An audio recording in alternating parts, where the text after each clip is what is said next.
Баршаңызға сәлем достар. Бүгін өте дәмді болып шығатын, әрі түрі де сондай ерекше жаңғақ қосылған шығыс елінің тәттісі гата печеньясын дайындайтын боламыз. Ең бірінші бізге керегі ұн және бөлме температурасында еріп тұрған сары май. Сары майды ұнымыздың үстіне салып, жақсы бір масса шыққанша, бір келкі болғанша осылай қолымызбен езіп аламыз. Міне осындай болып шығуы қажет. Енді осының үстіне бір жұмыртқа саламыз. Егер жұмыртқаларыңыз кішкентай болып жатса, онда 2 штук салса болады. Одан кейін қаймағымызды саламыз. Видеоның астына қанша салу керек екенін жазып кететін боламын. Одан кейін қант саламыз, тұз саламыз және бір чай қасық разрыхителімізді саламыз, қопсытқышымызды. Осының барлығын жақсылап бір қамыр жасап илейміз. Міне осындай қамыр шықты, жұмсақ әрі қолға жабыспайтын болу керек. Енді осыны 10 минутқа қалдырып қоямыз. Міне қамырымыз 10 минут уақыт тұрды. Енді осыны оқтаумен жайып алатын боламыз.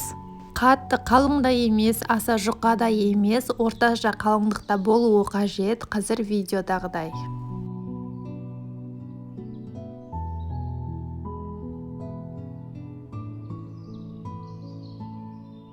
Қамырымызды жайып алдық, дайын болды. Енді осының начинкасына грецкий орех салатын боламыз. Орехтың үстіне қант қосып және жұмыртқаның бір белогын қосып, жақсылап араластырып, осы қамырымыздың үстіне жайып алған бәрін бір келкі етіп жағып шығатын боламыз.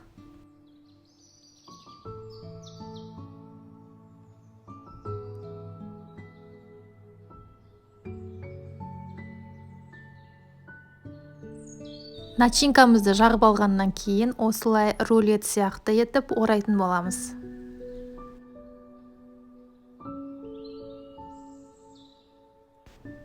Міне орап алды, қамырымыз дайын болды. Енді осыны осылай формасын шығарып, үш бұрыш етіп кесетін боламыз. Бұны тігінен кессеңіздер де болады, или осылай мен сияқты үш бұрыштап кессеңіздер де болады. Енді осының үстіне жұмыртқаның бір сарысын алып, барлық жеріне жақсылап жағып шығамыз. Міне іші деген осындай болады, әдемі, піскен кезде де әдемі көрінетін болады. Енді осыны противенімізге салып, барлығын үстіне жаңағы начинкаға салған орехымызды осылай үстіне сеуіп шығатын боламыз. Осымен печеньямыз дайын болды. 180 градуста 35-40 минут аралығында пісіріп аламыз. Печеньямыз пісті. Міне осындай әдемі әрі дәмді болып шықты. Сіздер де міндетті түрде жасап көріңіздер. Каналыма тіркеліп лайк басып қойыңыздар.